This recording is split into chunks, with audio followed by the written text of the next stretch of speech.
And I hope we have once again reminded people that man is not free unless government is limited.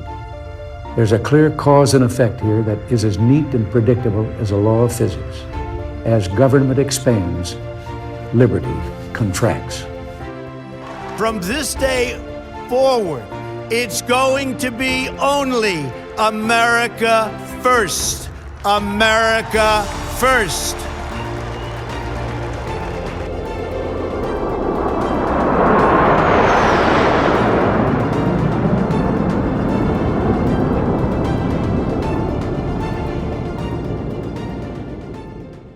The Liberty Podcast is brought to you by Proven Arms and Outfitters, specializing in rifles, pistols, tactical gear, and more.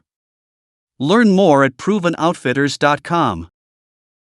Hey, welcome back to another scintillating edition of the Liberty Podcast, presented by Proven Arms and Outfitters, specializing in rifles, pistols, tactical gear, and more. Learn all about them at ProvenOutfitters.com. It is May 2nd, 2024. We're glad that you have joined us again right here in our cozy studios beneath the pines. Now, coming up later in today's podcast, we have a special guest, an interview with a remarkable man from the 1970s and 80s diplomatic processes that lent us the Helsinki Accords and the arms treaty between Presidents Reagan and Gorbachev.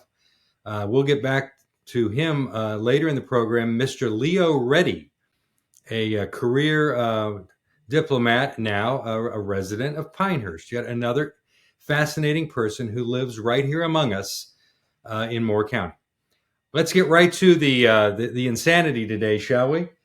I know we're all watching with horror and misery at these campus uprisings. They're really more than uprisings. They're terrorism.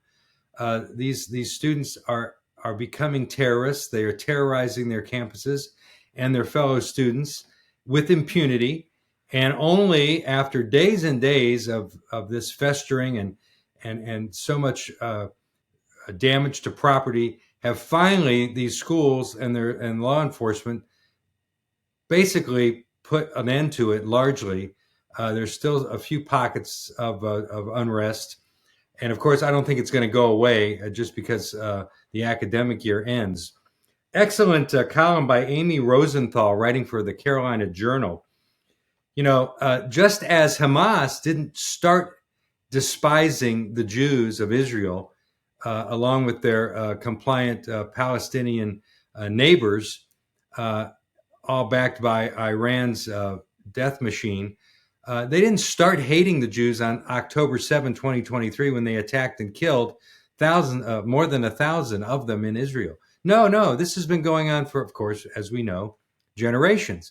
Same is true of what we're seeing on our campuses. And Amy Rosenthal writes, how did the Hamas terrorist attacks against Israel on October 7 generate rallies in favor of the perpetrators, the murderers, even before any military response by Israel? This is no accident. A combination of faculty bent on disseminating propaganda in lieu of scholarship and weak leadership has created this perfect storm. For years, anti-Israel faculty have indoctrinated students to vilify Israel and dehumanize Jews. This is outright anti-Semitism, she writes. Activism has now become a part of the curriculum in our state, even in K through 12 schools. In the Chapel Hill Carborough School District, for example, the strategic plan includes social justice action, which is not clearly defined. It's no surprise then that students coming to campus expect to participate in social action, whatever the cause. Since so many faculty, including the UNC faculty for Justice in Palestine, push the anti-Israel agenda, students fall in line and advocate for something they don't even understand. She makes a very good point.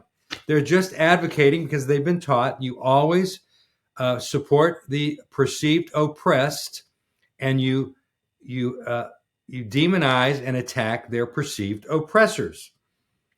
And this is a very good point. They're also laying bare their insanity on these campuses. It's not just hatred. These people are mentally ill, these students. Take, for example, an excellent point made by M.D. Kittle, writing for The Federalist. He says and writes, this at UCLA, he's specifically talking about the lunatics at UCLA, the same anti-Semitic movement sympathizing with the terrorists declaring death to America on our college campuses is also at war with food allergies. What? Listen to this. Meanwhile, the same institutions of higher education that have brought us the diversity, equity, and inclusion cult are cowering in fear that they might offend these genocidal pirates. So much so that they are paralyzed in enforcing the law. So, DEI, you reap what you sow. And here we have it. This is DEI's poison writ large. Things have turned confrontational at UCLA in recent days as anti-Israel demonstrators face off against the counter-protesters, meaning, normal people, standing up against the anarchists who have taken over. Included in the heartbreaking incidents of rising tension, according to Newsweek, was a threatening banana. Banana? Yeah, I said it. On Friday, counter-protesters on the UCLA campus reportedly waved bananas in an apparent taunt aimed at a student in the pro-Palestine, meaning Jew-hating camp, who apparently has a severe banana allergy. Who knew there was such a thing? Video on social media also showed a counter-protester wrapped in an Israeli flag while eating a banana. Oh, the humanity. And someone tweeted out there was a protester in the liberated zone at UCLA, which means, I guess, where the Jews are allegedly kept safe from the terrorists, who had a potentially fatal banana allergy. Counter-protesters invaded the encampment and saw all the no banana warnings. I've never seen a no banana warning. Have you? The next day, they came back waving bananas like settlers waving machine guns and smeared bananas everywhere. Oh, poor little snowflakes. It's awful, isn't it? Awful stuff. But writes Mr. Kittle, what is truly frightening? Not, somebody becoming ill because they have a banana allergy. What is truly frightening are actual crimes against humanity. The kind committed by Hamas, an actual terrorist organization that systematically brutalized, raped, and murdered some 1,300 people in the most barbaric attack on Jews since the Holocaust last October 7. Perhaps such atrocities should come as no surprise from a holy war-driven entity whose charter clearly spells out the destruction of Israel and the annihilation of Jews. And that, folks, thinking about that drives you bananas, to be honest. Let's keep going. So what's happening now? The Democrats across the country are being exposed as anti-Semites. We've known it. Now they're being exposed because they won't stand up and tell these college students to stand down. No way. They just let it happen from the White House on down. Joe Biden has barely said a word. In fact, he scolded members of the media for not understanding the people of Palestine better, as the other side, providing moral equivalence to the situation. In other words, so here you have the Democrats on the ropes in an election year, as even the media are becoming unable to deny that their beloved Democrats are anti-Semites who are wreaking havoc on these campuses. So who comes to the aid of the Democrats? The Republicans in the House of Representatives with the timely House Bill 6090, the Anti-Semitism Awareness Act. Okay? By the way, 320 members of the House voted yes for this bill. More Republicans than Democrats voted yes. 187 of our people, the good guys, or we thought, 133 Democrats. Now, as Charlie Kirk, the cultural and political commentator, maybe the best young voice, conservative voice of our times, as he points out about House Bill 6090, this bill is nothing more than a further potential violation of free speech, as if we don't have enough of that already. He points out that by imposing this sort of boilerplate bill to try to remedy this situation on these campuses and tamp down anti-Semitism, by trying to pass a law against anti-Semitism, they're merely creating a freedom of speech debacle, potentially. Charlie points out that that groups on campus could actually use this bill to call out a Christian group for having a Bible study, because they will argue that the Bible contains passages that are potentially anti-Jew, like when in the passage in the Bible where it is duly noted that the Jews of the day essentially called for the crucifixion of Jesus Christ, which is in fact historically accurate. But today's anti-Semites would say, see, that this Bible study is a violation of the anti-Semitism law that you Republicans have now passed. Now, what some are saying is the Senate, being Democrat controlled, is not going to pass it. So this will be nothing more than a symbolic act by the House. But what a waste of time, and how flimsy, like we can't see right through this little political charade that they're pulling off, acting more like Democrats do than Republicans. I wish I could say I can't believe it, but I keep saying it and they keep doing it. All right, here's another non-shocker. Another activist court has ruled against common sense.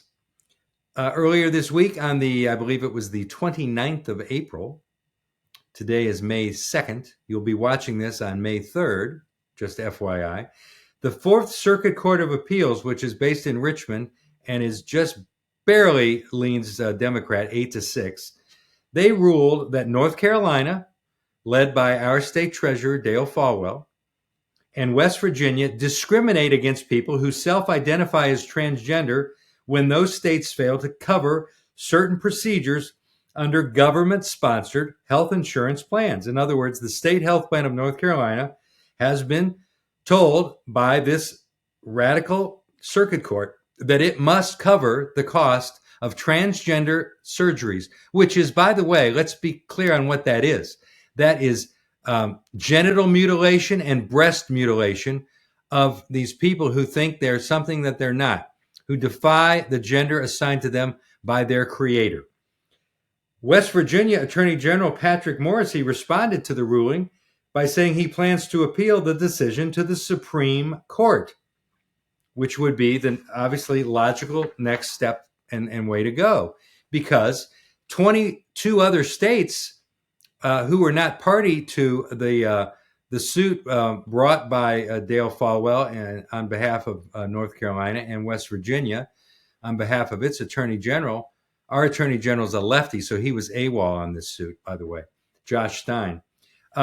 So what's happening now is that just as Dale Folwell pointed out with the weight loss drugs, which he refused to cover because he controls the state health plan, and he doesn't want to, disproportionately spend money on a minuscule fraction of those covered by the plan for these transy surgeries, nor does he want to pay for their weight loss drugs. The coverage exclusions facially discriminate on the basis of sex and gender identity, wrote the court. Now, in North Carolina, more than 750,000 people get their health insurance through the state plan. It's unknown how many are transgender, but in 2022, a study estimated that fewer than 1% of North Carolina adults identify as transgender. Folwell ended coverage for transgender affirming care when he became treasurer in 2017, thank God. And it's been that way until this ruling. But here's what Dale says, and it makes a world of sense. The plan, meaning the state health plan, is facing the real risk of looming insolvency. Accordingly, the plan cannot be everything for everyone. Our priority is to provide coverage that does the most good for the highest number of people with the finite resources that we have available.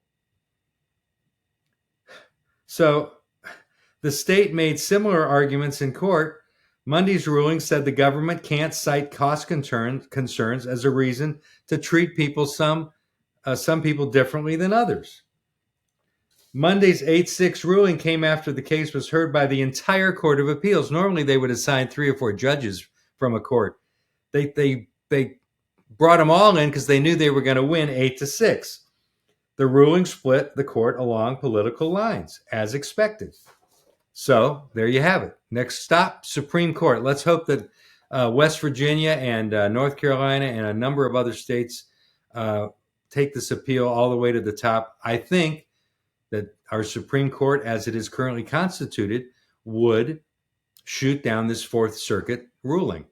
I really do. All right, now, the lies that we heard over and over again during the pandemic about the efficacy of vaccines, the safety of them, safe and effective, right? That's all we heard about. And the lies about the origin of the Wuhan virus.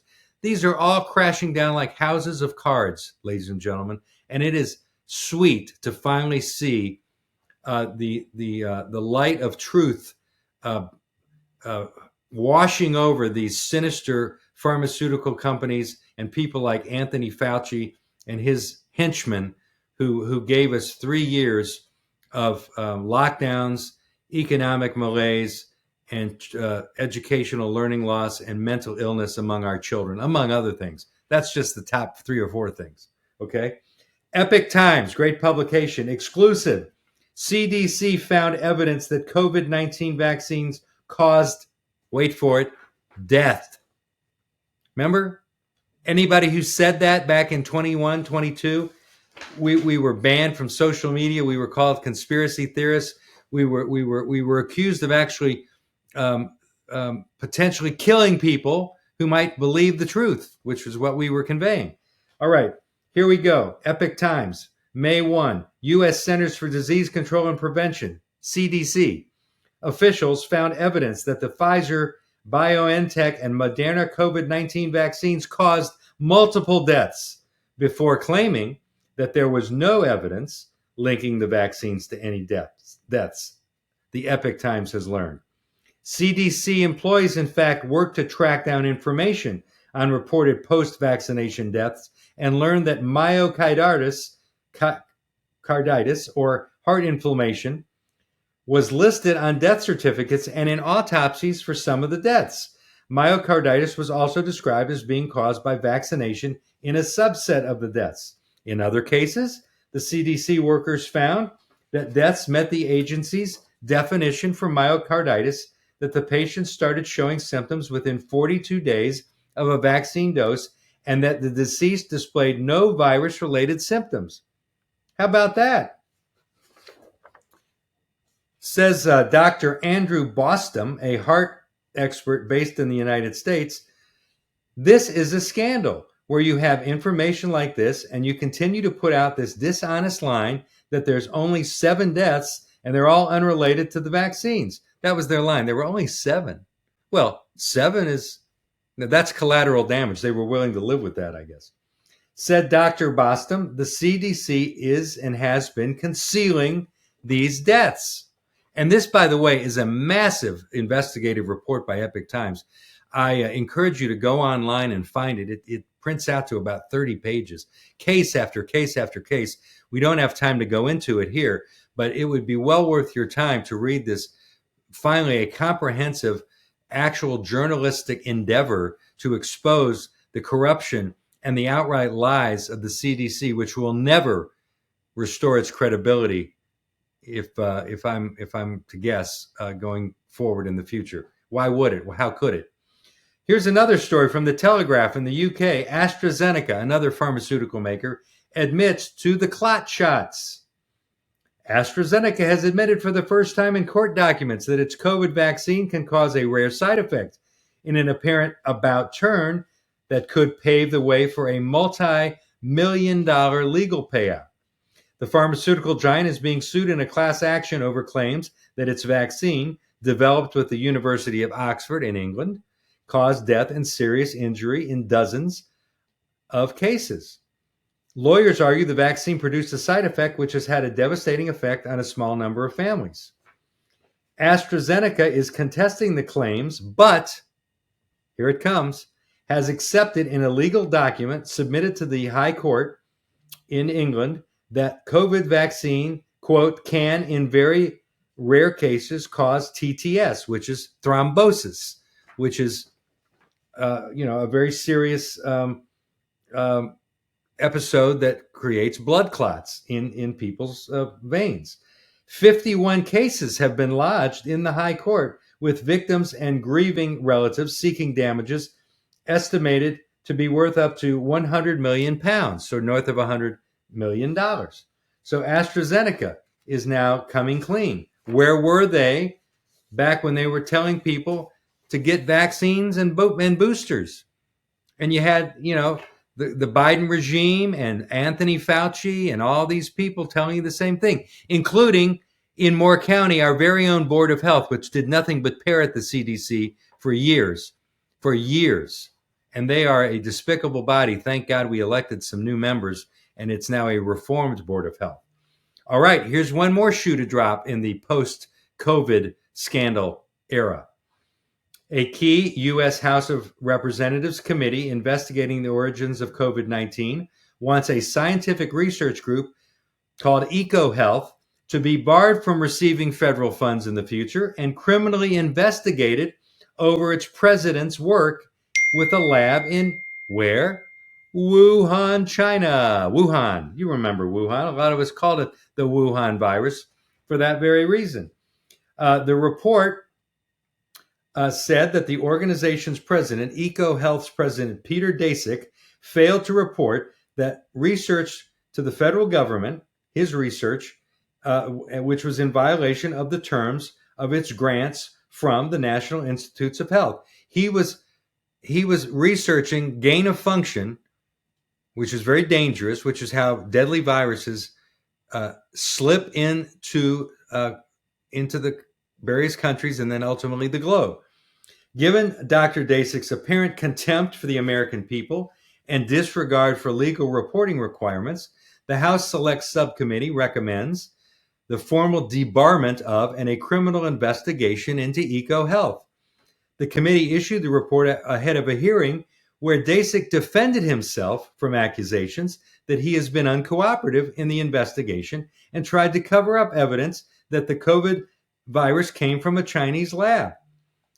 Daszak has repeatedly maintained he did not conduct gain-of-function research, which enhances a virus's ability to cause an infection in order to predict pandemics. But Representative Brad Wenstrup, a Republican from Ohio, lays it out. Daszak is a liar. He either cannot or will not distinguish between the common understanding of gain-of-function research and the more technical definitions provided under various and narrowly defined regulatory frameworks. Wenstrom added that Daszak, quote, has displayed a disregard for the risks associated with gain-of-function research, has stonewalled congressional oversight, and willfully violated the federal grant process. Members from both parties grilled Daszak and appeared skeptical of his answers on gain-of-function. This guy ought to be not only debarred from funding, he ought to be in prison. I hope that day comes real soon. All right, folks. Now, remember all the discussion a week or so ago, 2 weeks, about the House spending bill, which sent $61 billion to Ukraine. And our upcoming guest, Dr. Reddy, Mr. Reddy, will tell you about his point of view on funding Ukraine. That bill also sent $26 billion to Israel, which was, sorely overdue. And then a little pittance to Taiwan to defend against its potential Chinese aggressors. But you know what else was in that bill? And this has been overlooked. And yet, just in recent days, a few people have unearthed this element, which was brought to light by Senator Ted Cruz of Texas. He said he was very concerned about passage of this bill, which sailed through the Senate and then was signed by regime chief Joseph Biden. He said he's concerned about this element of the bill that contains $3.4 billion reserved for, quote, migration and refugee assistance. Why is he concerned? Says Cruz, the Biden administration has historically used this kind of funding to pour cash into so-called non-government organizations that are assisting with illegal immigration at the Texas-Mexico border.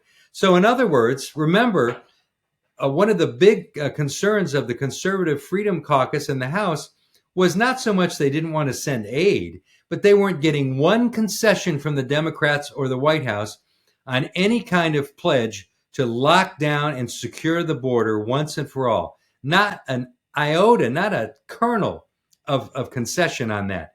In fact, what they got was the opposite. They got $3.4 billion to aid and abet more terrorists coming across the border and then sending them by air and by bus all across the homeland into every corner of the fruited plain, and for us to stand by and wait for these people to form terror cells or to commit lone wolf acts of violence and robbery, such as the murder of the nursing student in Georgia, Laken Riley, and many others that are only now coming to the fore and will continue to in the days to come, ladies and gentlemen, because this is a joke. All right, last but not least, another denomination bites the dust. In this case, it is the United Methodist Church.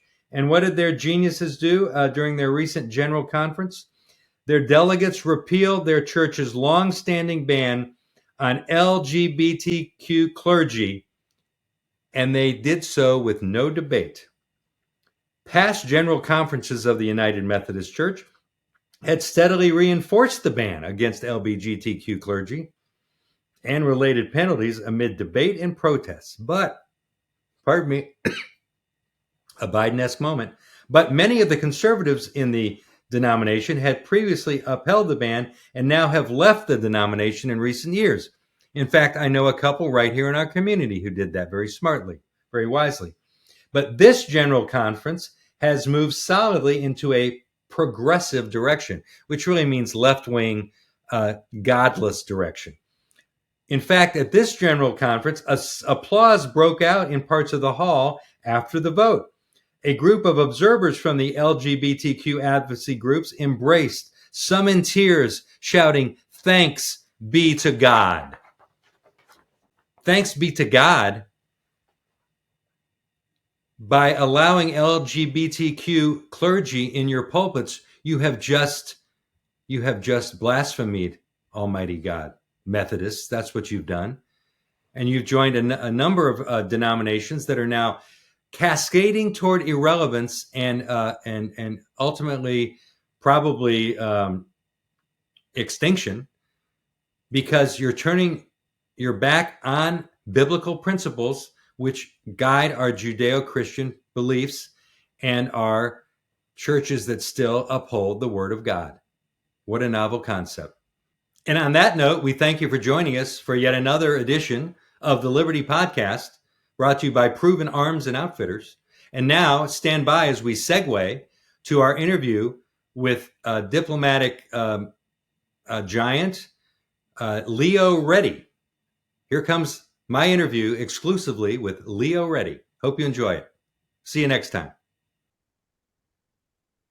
It is May 2, 2024, and the Liberty Podcast is delighted to welcome a very special guest today. I want to, first of all, tell you a little bit about the book that he just co-authored based on something very important that happened in August of 1975 when President Gerald Ford signed the Helsinki Accords, which provided the human rights provisions that would spur dissidents in Eastern Europe to launch democracy movements that helped end Soviet domination. Pretty important. Two senior American diplomats, Jim Goodby and Leo Reddy, served as architects of the Accords. Mr. Reddy now lives here among us in Moore County, and I'm delighted to have you join us today, sir. Thank you. My pleasure. Thank you for inviting me. Now, here's how I want to give a little context onto how you ended up on the world stage in 1975. In April of 1969, then President Richard Nixon hosted the 20th NATO Anniversary Summit, shortly after which Mr. Reddy chaired the Interagency Committee on a long list of issues for negotiation with the East that provided the substantive framework for the Helsinki Accords. In 1985, it gets even better. A decade later, 1985 through 87, he served as senior State Department representative to the negotiations in Geneva on the INF Treaty signed by Presidents Reagan and Gorbachev in 1987, another major milestone. Just a few short weeks ago, maybe months ago, Mr. Reddy's book, Helsinki Progress, was released and is now in publication and available via Amazon and other book outlets. Mr. Reddy, can you tell us a little bit about first of all, the experience of being having a front row seat view of history, and then what compelled you all these years later to write the book?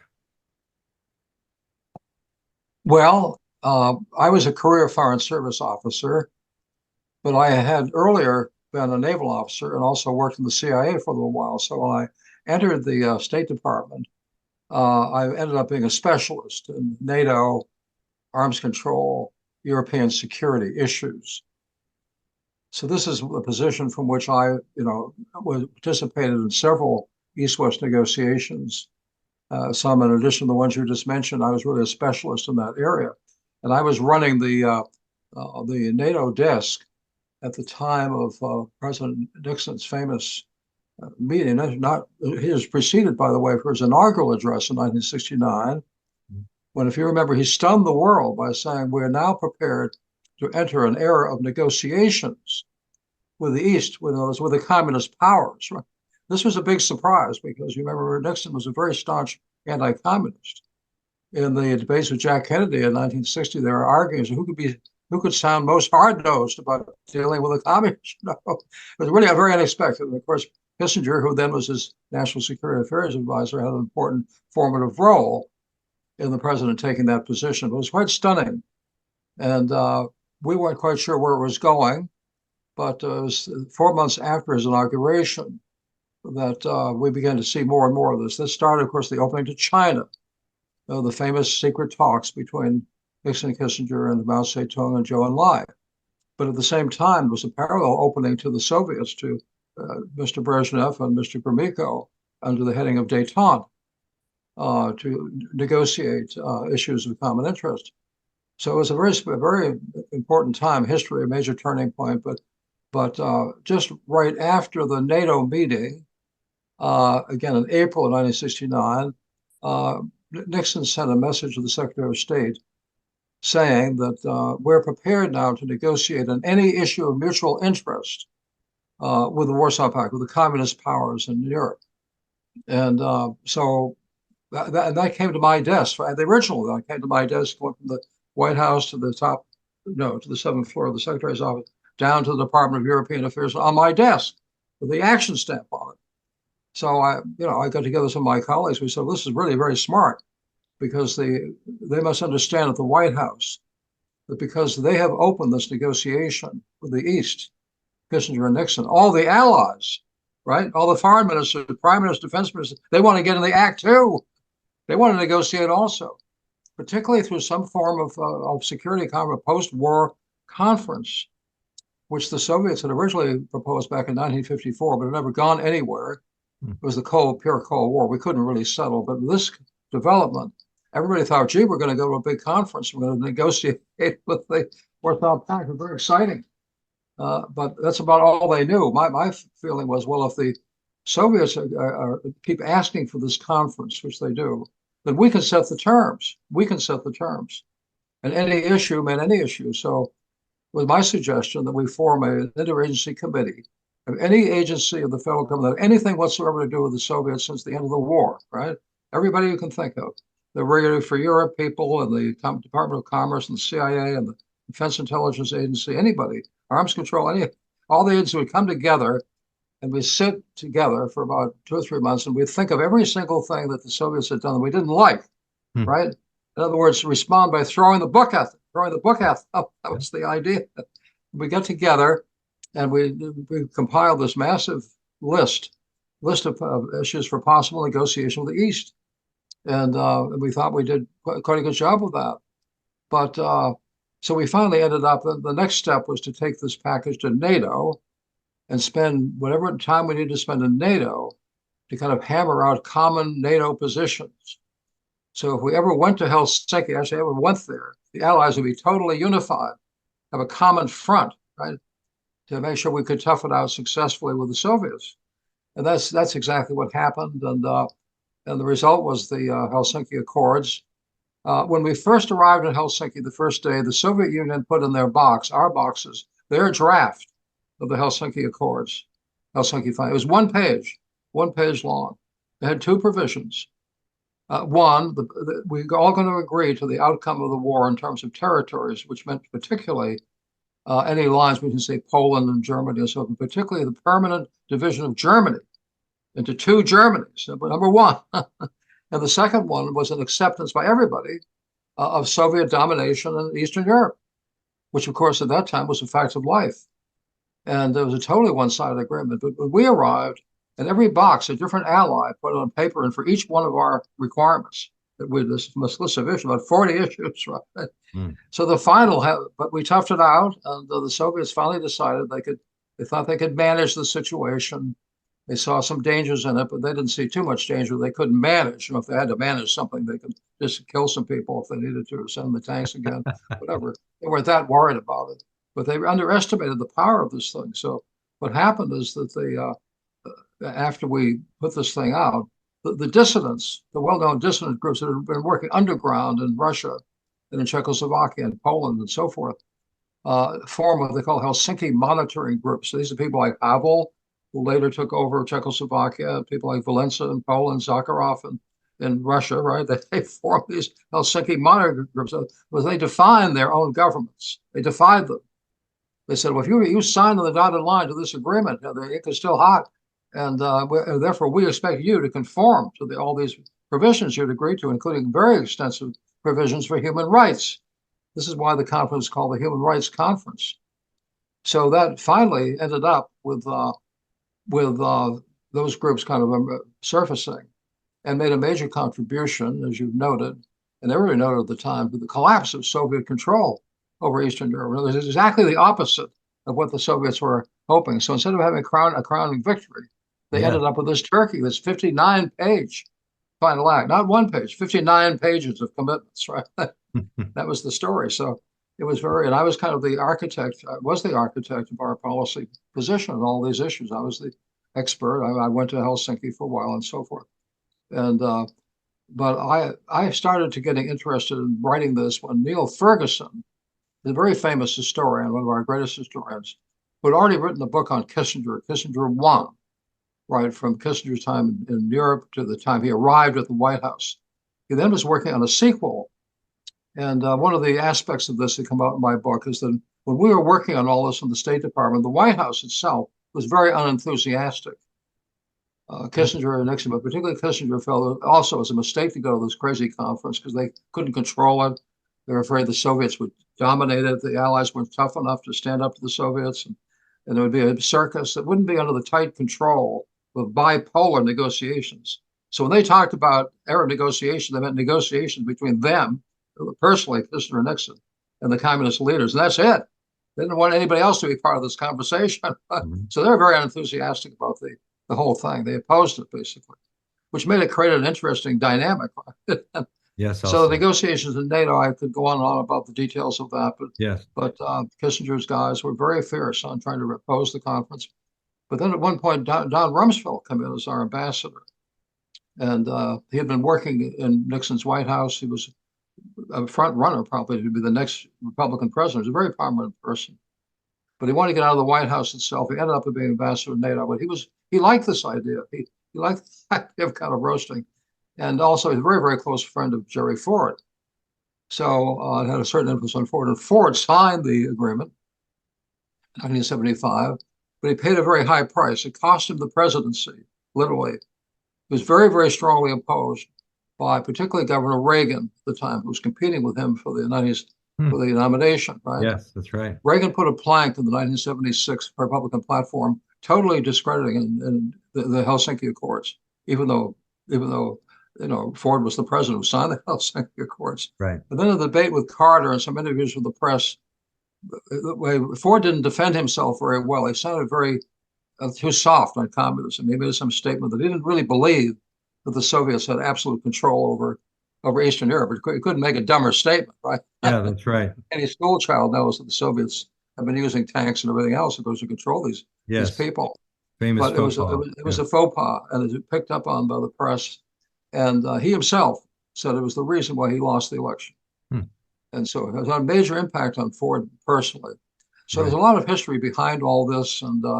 But the bottom line is that the Helsinki Accords did kind of finish up, define the lines from post-war, really a post-World War II peace conference in its own way, but also a settlement of the Cold War in Europe, and understanding how the powers could work well together. When Gorbachev came along later, he loved the thing, thought it was great. So that's a little bit of a statement about what this is all about. But it was an historic agreement. Many people think it was the greatest diplomatic achievement in the post-war period, and everybody is pretty satisfied with the outcome, especially in the long term. Yes. Well, the Soviet Union is dead, but Vladimir Putin has a very Soviet-like worldview, as we know. And here we are, nearly 50 years later, at another historic crossroads, following the Russian invasion of Ukraine and its ongoing aggressions. Using your half century of perspective, the United States obviously can send money to Ukraine, perhaps indefinitely, but can it diplomatically have a role in brokering some end to this conflict that will put an end to, the unbelievable death tolls we're hearing about on both sides?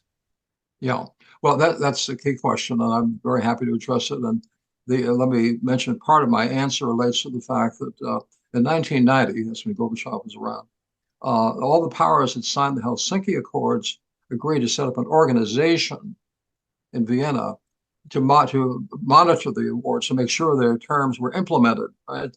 Rigorously implemented. So they did set up something called the Office of Security and Cooperation in Europe, OSCE, which is still there, and Russia's a member of it. It now has 57 members now. Russia's a member, and Ukraine is a member. But and the Russian people, of course, if Putin ever agreed to the terms of the Helsinki Accords, would be in heaven. I mean, there are always wonderful connections of all kinds between them and the Euro-Atlantic community. Yeah. Now, if you're a Russian person, would you want to be a member of the Euro-Atlantic community with America and Europe and so forth, or to only have a relationship with China? Of course, I'd much rather have a relationship with us. Absolutely. So it's a more neutral forum in which everybody participates, and I think could play a significant role in the final settlement. But the question is, how would we ever get Mr. Putin to the table? Now, let me give you my perspective on that.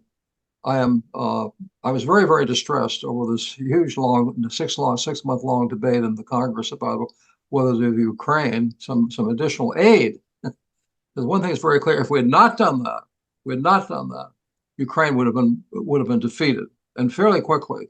If you're following, I follow it closely, but the battle lines are very pro-Russian right now. But Putin has taken advantage of the 6-month period to wage all kinds of attacks on the most recent place called Alexeyev in February, at which time the Ukrainian army was totally beat up, and there was talk of mutiny, all kinds of things. There was challenges to Zelensky, and it looked like the whole thing was going to come apart right at that time.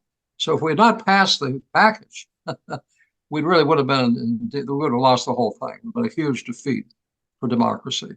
So now they have the 61 billion. But they have it. But now that they have it, the support that they need from my feeling is with that, and if the Allies will add some more are held also, and really buttress the Ukrainians is a much better chance that they can hold the line. And if they hold the line, and it looks like a long, long slog, with a powerful Ukrainian counteroffensive, rather than just a Russian a powerful Ukrainian counter, let's say this summer. And Putin can see this is going to be a long, long, long slog. You can't just win quickly. It's going to be long and painful. And think of the whole question about the Soviet experience in Afghanistan. It took them 10 years to get out of there. It was a real quagmire. Wiped out the Soviet military, which Putin built up after Afghanistan. But it would be a disaster, really, for everybody. So in that environment, then I think that with Putin feeling the backlash, and with the U.S. coming through with this package, without which this never could have happened. But since the package is there, my argument, we should leverage that package quickly to form, again, more help for the Ukrainians and try to give the Ukrainians the power to have a strong counteroffensive, which would make Gorbachev begin to think. Now, in that framework, a discussion of a settlement in OSCE, which is not a NATO member, it's not the EU, it's its own entity, the world's largest regional security organization. The Soviets could have they could draw a lot of benefits from that for their own people. Be some good things coming out of that.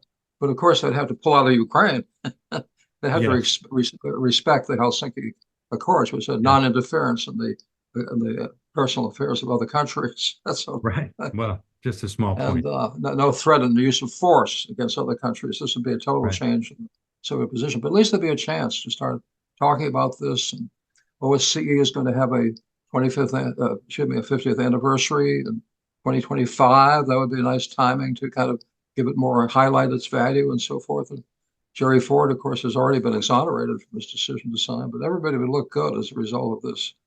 So that's kind of summing up as quickly as I can what I see as the value. Well, we could talk for hours, and I suspect we will do this again. I hope that we will.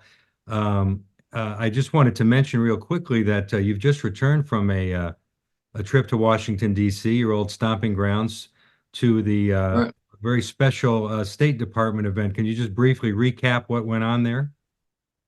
Well, much to our surprise and our pleasure, the diplomatic library there wanted to have that book presented and contributed to the diplomatic library. Your new book. The new book, yeah. Yes. A lot of people looked at it. They were very impressed with this content. It's not a long book, but so many histories are too long these days. And no, I like seeing a concise book. It does encapsulate the essential points of what was really a huge drama and a great diplomatic sort of, and it talks about how people reacted to it. So the State Department people, it also praises the State Department and the work of the Foreign Service, professional Foreign Service, because we were under a lot of pressure from the White House. We kind of held our ground, right, against all that pressure. We turned out to be right. Even Kissinger, near the end of his career, made a couple of statements in which he confessed they had made a mistake in underestimating the Helsinki Accords. That's it. If you know Henry, this is, I know him well. He doesn't make any confessions about anything, but he formally stated that this is one mistake he'd made in his career that he always regretted. State Department was right. He was wrong. This was the right thing to do. And he apologized for it, which is a nice little sequel. But anyway, the State Department is very interested. And we also give it to the archives there, which is part of the Smithsonian system. Mm-hmm. So it'll be well treated and well respected in the library system. Well, that's certainly well in the Smithsonian system. Well, I know you served in the U.S. military, but I will say thank you for your decades of service in addition to your military service. And it has been a pleasure to talk with you here on the Liberty Podcast. And remember, the book is Helsinki Process. Mark your calendars, folks. October 21st in Southern Pines at the Country Bookshop. Our very own Mr. Reddy will be on hand to sign the book and provide you with many interesting historical morsels of information. So more details to come on that book event on October 21, several months from now. Mr. Reddy, thank you for joining us, and congratulations on the book. Thank you very much, Steve. It's my pleasure. Much appreciated. The Liberty Podcast is brought to you by Proven Arms and Outfitters, specializing in rifles, pistols, tactical gear, and more. Learn more at ProvenOutfitters.com.